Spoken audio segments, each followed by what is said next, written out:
It was the summer of 1943. Over the wide plains around Kursk, the ground trembled as steel collided with steel. Thousands of tanks surged forward, ripping open the earth and hurling fire, smoke, and dust into the sky. The fighting never stopped. Day and night blurred together in a storm of explosions and destruction.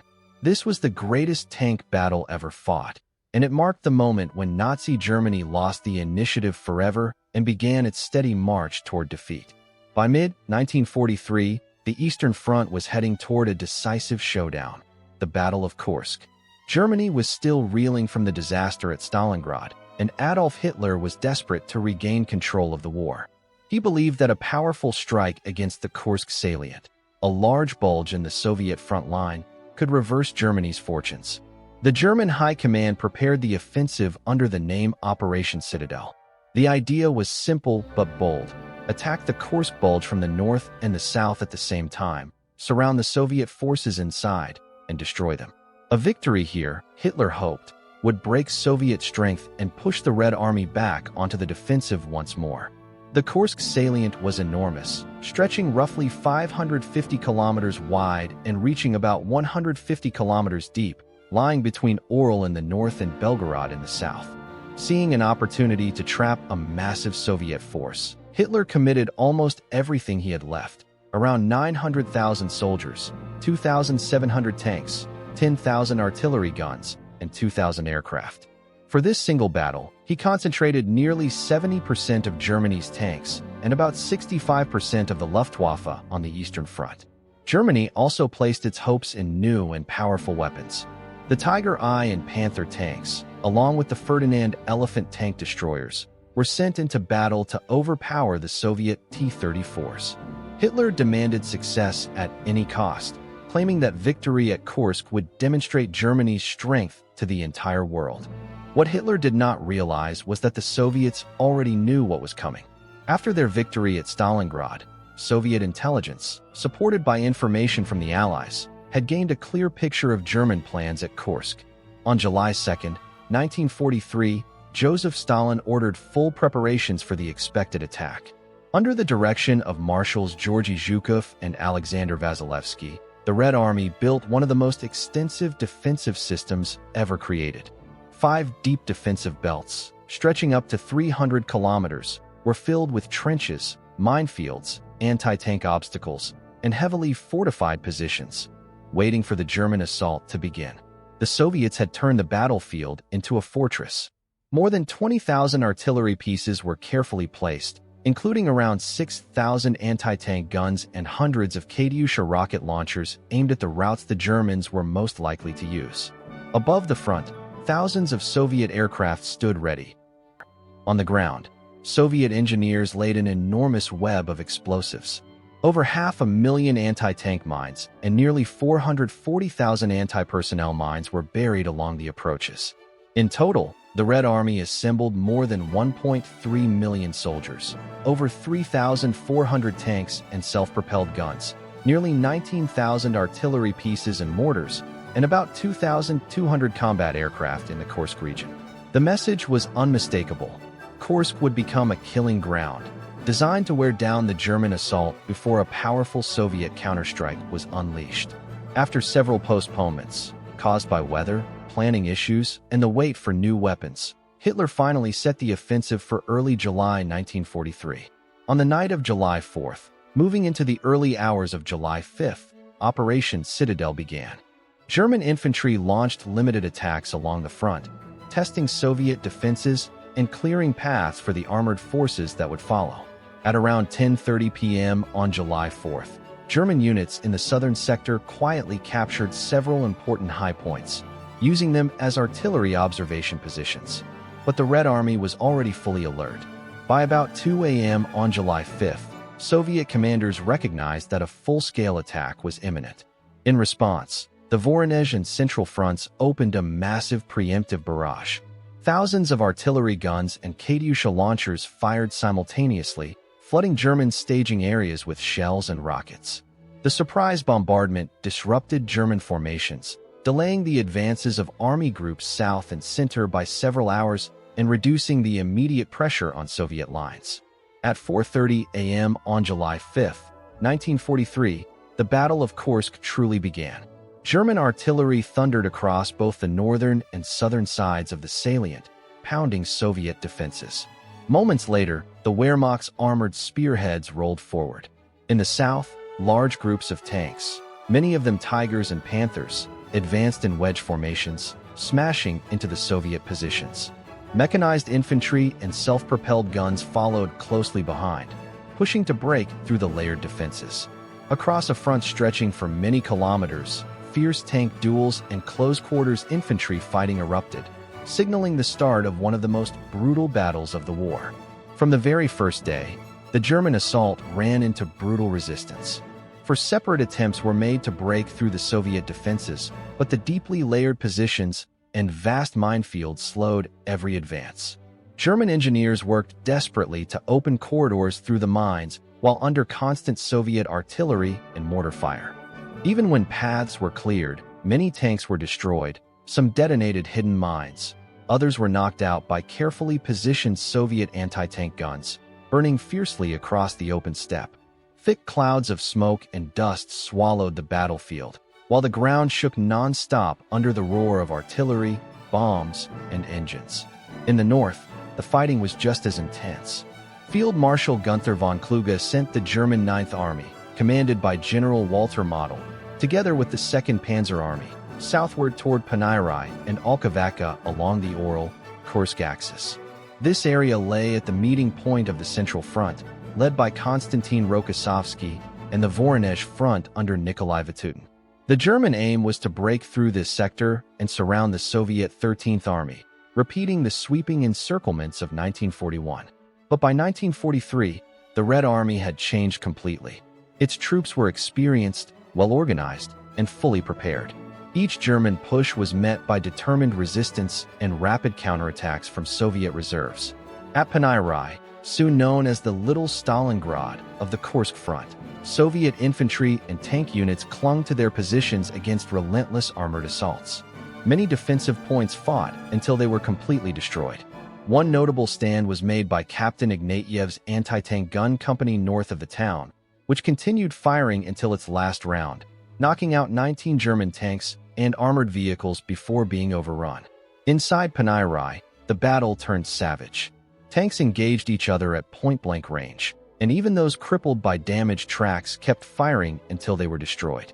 The town was rocked by explosions and gunfire, its ruins filled with smoke and flames.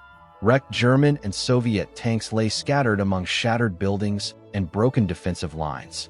Meanwhile, on the southern side of the Kursk salient, German forces under Field Marshal Erich von Manstein achieved quicker early progress along the Belgorod-Kursk axis. Army Group South, made up of General Hermann Hoth's 4th Panzer Army and Army Detachment Kempf, drove forward with full force toward Prokhorovka. This key location, roughly 87 kilometers southeast of Kursk, stood as the gateway to the Soviet rear and became the next major objective. For 7 brutal days, from July 5th to July 11th, the battle showed no sign of easing. Even after throwing everything they had into the fight, German forces in the south advanced less than 35 kilometers. Every stretch of ground came at a terrible price, with tens of thousands of soldiers on both sides killed or wounded in the struggle. Above the battlefield, the war extended into the skies. Thousands of aircraft fought fiercely for control of the air. In the opening days, the Luftwaffe gained the upper hand. Stuka dive bombers and FW-190 fighters flew close support missions, striking Soviet troops and armor and causing serious losses. This air dominance helped keep the German advance moving. But by July 10th and 11th, the Red Air Force committed fresh units, began to challenge German control, and slowed the momentum of the offensive. Despite the growing resistance, Manstein was determined to strike one final, decisive blow. He placed his hopes on a powerful attack near Prokhorovka, where the strongest armored units from both sides were gathering. At dawn on July 12, 1943, near Prokhorovka, the battle reached its most dramatic moment. The 4th Panzer Army unleashed its elite force, the 2 SS Panzer Corps, made up of the Leibstandard, Das Reich, and Totenkopf divisions. This assault was intended to break through the Soviet defenses once and for all. At the same time, the Soviets rushed their own counterattack into action. Marshal Ivan Konev's steppe front committed the 5th Guards Tank Army, led by General Pavel Rotmistrov, as the main striking force. At 8:30 in the morning, Rotmistrov ordered more than 500 tanks, mostly T-34s, supported by lighter T-70s, to surge forward directly into the path of the German advance. Within moments, nearly 1,500 tanks from both sides were fighting across a battlefield only a few dozen square kilometers in size. As Rotmistrov later described, the leading formations of the 18th and 29th Guards Tank Corps smashed deep into the German lines almost immediately.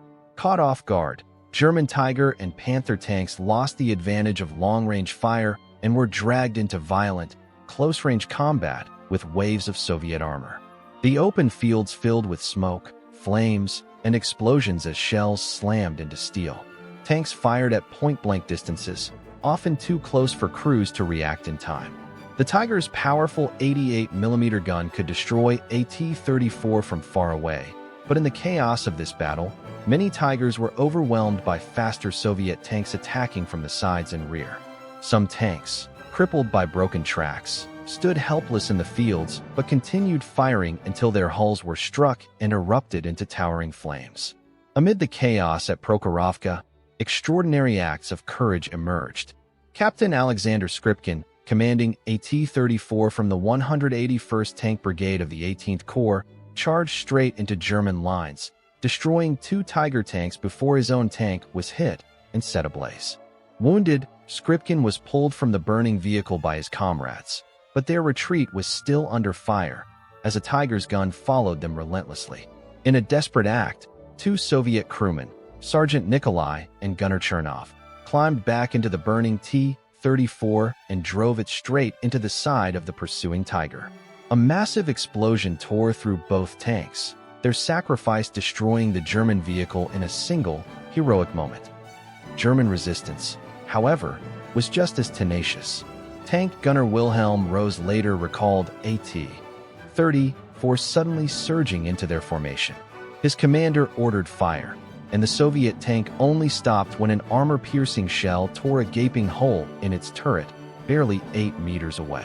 Rose admitted that, after days of relentless combat, Soviet armored forces had exhausted and overwhelmed the German crews. By the end of July 12th, the German advance at Prokhorovka had been decisively halted. Unable to push forward, German forces dug in on the ground they had already captured. The cost was staggering, roughly 300 to 400 German tanks destroyed, and the Soviets lost nearly 500 tanks and self-propelled guns. Strategically, the Soviets had achieved their aim. They had stopped the most dangerous German assault. The road to Kursk was sealed against the Wehrmacht forever. The aftermath sent shockwaves through the German high command. At the same time as the clash at Prokhorovka, news arrived that the Western Allies had landed in Sicily on July 10th, threatening Germany's southern flank. Facing this new crisis, Hitler ordered the immediate end of Operation Citadel, abandoning any hope of achieving decisive results. On July 16, 1943, the surviving German armored units at Kursk were instructed to withdraw to their starting positions. In truth, after more than a week of savage fighting, the German offensive had collapsed. The battlefield was left strewn with tens of thousands of German dead, alongside hundreds of burned-out tanks, artillery, and aircraft, an unmistakable symbol of the Wehrmacht's failure. During the offensive phase alone, from July 5th to July 16th, German losses were staggering. Over 50,000 men and between 400 and 700 tanks and self-propelled guns were lost. Kursk marked the final time the German army could mount a large-scale strategic offensive on the Eastern Front. From that moment forward, the initiative permanently shifted to the Red Army. Sensing the German weakening, Soviet forces quickly seized the opportunity to go on the counterattack. Even before all German units had withdrawn, the Eastern Front moved into a strategic counteroffensive. On July 12, 1943, the Western and Bryansk fronts, led by Generals Vasily Sokolovsky and Markian Popov, launched Operation Kutuzov, striking at the Urals salient north of Kursk. The Germans, already exhausted from days of combat, were forced onto the defensive. On the first day, Soviet troops broke through the outer defenses, opening the way for their main forces to surge forward. After nearly 3 weeks of fierce fighting, the Red Army liberated Orel on August 5th, eliminating the German stronghold and continuing its advance. By mid-August, Soviet forces had pushed roughly 150 kilometers deep, reaching the outskirts of Bryansk and dismantling or destroying 15 German divisions along the way. In the south, the Voronezh and Steppe fronts, under generals Nikolai Vatutin and Ivan Konyev, launched the Belgorod-Kharkov offensive, a direct continuation of the Battle of Kursk, with the goal of freeing eastern Ukraine. From August 3rd to August 23rd, intense battles swept across Belgorod and Kharkov. The Germans had entrenched themselves in a defensive belt nearly 90 kilometers deep, fortified with trenches, bunkers, and strongpoints prepared in advance. Yet the Soviet assault proved overwhelming. German lines collapsed almost immediately, forcing a fighting retreat. Belgorod was liberated on August 5th, and by August 23rd, Kharkov, one of Ukraine's key industrial centers, fell, the red flag raised over the ruined city, signaling another major Soviet victory. In just 3 weeks, the Red Army shattered or destroyed another 15 German divisions along the Kharkov front, pushing the enemy back 140 kilometers and expanding the offensive front to 300 kilometers. The success of the Belgorod-Kharkov offensive marked the definitive end of the Battle of Kursk, which had raged across the Eastern Front since early July. From that point on, the Soviet Union not only stopped the last major German offensive, but also took permanent control of the initiative. The Red Army shifted fully to large-scale counteroffensives, setting the stage for the liberation of Soviet territory and, ultimately, the defeat of Nazi Germany in the years that followed. The Battle of Kursk, in the summer of 1943, went down in history as one of the largest, bloodiest, and most decisive confrontations of World War II. It was more than a battle. It was a massive clash between two of the most formidable military forces of the era. Nearly 3 million soldiers, over 8,000 tanks, and 5,000 aircraft from both sides were thrown into the fight, numbers unprecedented in human history. The human and material cost was staggering. Over more than 7 weeks of combat, the Soviet Union suffered around 860,000 casualties, with more than 1,500 tanks and thousands of artillery pieces and aircraft destroyed or damaged. The Germans were similarly devastated. Roughly 500,000 soldiers and officers were killed, wounded, or went missing, and their losses included some 1,500 tanks, 3,000 artillery guns, and nearly 3,700 aircraft. 30 German divisions, including 7 elite panzer divisions, were wiped out or left incapable of fighting effectively. Following Stalingrad, Kursk delivered a devastating blow to Nazi Germany's expansionist ambitions. After this defeat, Hitler's high command lost the ability to launch large-scale offensives on the Eastern Front. From that point onward, the Wehrmacht was forced into a defensive stance, responding to the ever-stronger counterattacks of the Red Army. For the Soviet Union, Kursk marked a decisive turning point. The Red Army seized the initiative and never let it go, pressing forward relentlessly all the way to the raising of the red flag over the Reichstag in Berlin in May 1945. The Battle of Kursk in 1943, with the thunder of thousands of tanks and fields ablaze with fire and steel, became a legendary tale of both tragedy and heroism, forever etched in history. It extinguished the last German hope of victory in the East and opened the path toward the ultimate triumph of the nations fighting fascism. This victory was bought with unimaginable blood and sacrifice, the lives and efforts of millions poured into the battle. Kursk stands a historic turning point, the moment when the tide of war shifted, guiding the world steadily toward ultimate victory in the most savage conflict of the 20th century.